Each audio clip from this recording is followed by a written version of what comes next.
Welcome to this explainer. Okay, so today we're diving into something that honestly feels like it's straight out of a Hollywood sci-fi thriller. Except it's not. It's happening right now to real companies all over the world. We're going to uncover how artificial intelligence has basically taken the old rulebook for financial cybercrime, ripped it up, and completely rewritten it. We have officially entered the era of the new digital heist. Let's get into it. I want to hook you immediately with one specific, staggering number: $25 million. Just sit with that for a second. In January of 2024, a finance employee working at a major engineering firm got an invite for a video call. It was from their chief financial officer, and a few other senior colleagues were on the line too. The CFO, looking and sounding totally normal, calmly explained that they needed to execute an urgent, highly confidential transaction.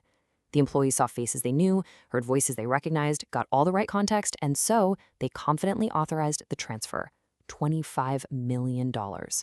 But here is the terrifying twist. Every single participant on that video call, completely fake. They were all deep fakes. The CFO never actually made that call. The colleagues, not even in the room. Their faces, their voices, the entirely logical, natural-sounding conversation, literally the whole shebang, was synthetically generated using AI and publicly available footage. And that $25 million? Gone. No way to get it back. This wasn't some theoretical whiteboard exercise. This was the exact moment AI fraud crossed the line from a what if into a devastating, massive-scale reality. Section 1. Ransomware out, fraud in. Okay, let's dive into this paradigm shift. Because that massive heist wasn't just a freak, one-off event, the World Economic Forum pulled some data that is just mind-blowing. In 2025 alone, a whopping 73% of organizations were directly affected by cyber-enabled fraud. 73%. For years, ransomware was the ultimate boogeyman that kept business leaders up at night. Well, not anymore. Fraud has officially taken the crown. It's now the dominant threat, touching nearly 3/4 of all enterprises globally. We're talking everywhere from North America to sub-Saharan Africa. It's everywhere. And this reveals a truly dangerous disconnect happening inside corporate boardrooms right now. On one side of the table, you've got CEOs who are correctly looking at fraud and its financial fallout as the absolute top threat to the business. But then, on the other side, the chief information security officers, the CISOs, are still primarily geared up to fight yesterday's war. They're heavily focused on technical defenses against ransomware. So the threat has totally moved on, but the defense infrastructure, it hasn't budged. So why the big pivot? Well, criminals always follow the money, right? According to Interpol, AI-enhanced fraud is about 4.5 times more profitable than traditional cybercrime methods. 4.5 times. The return on investment here is just off the charts. I mean, why spend weeks trying to secretly hack into a complex network to deploy a ransomware payload when you can just deepfake a CFO and ask for the money directly? And the results of that crazy profitability? 700%. That is the terrifying year-over-year growth rate for deep-fake fraud alone, tracked by the FTC. 700% in a single year. Sophisticated fraud overall jumped 180% in that same time frame. Criminals are abandoning their old playbooks because the sheer volume of these AI attacks is exploding, and honestly, the technical barrier to entry has completely vanished.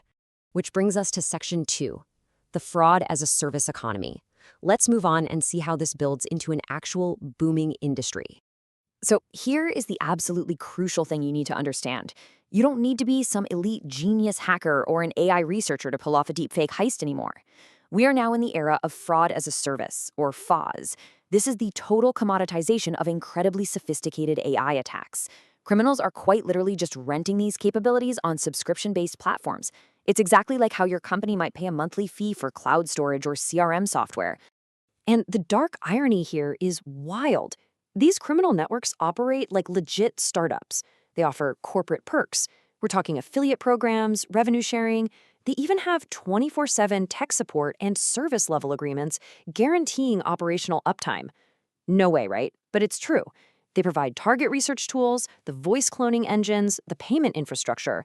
A criminal literally just logs in, points, and clicks. Some of these syndicates have better customer service models than legitimate tech companies. And they're not just attacking from the outside. They're getting super stealthy. Have you heard of data poisoning? Basically, attackers manage to gain access to the training data of a company's internal AI fraud detection system. Then they deliberately mislabel the examples. They're silently corrupting the AI model from the inside out. Actually, think of it like slowly blinding the security guard. The AI goes blind to the specific fraudulent patterns the criminals are about to use, so when the attack happens, it just slips right through, completely undetected by the very system built to stop it. Section 3. The AI Attack Arsenal.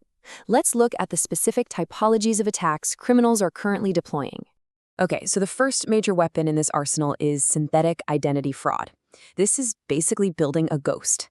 Attackers use AI to generate totally fake identity documents, passports, driver's licenses, along with incredibly realistic high-res photos. Then they head over to data brokers to buy some plausible personal history data. They mash all this together to fabricate a brand new, completely non-existent human being. And because the AI is so good, this person easily breezes right past automated banking checks and KYC verifications.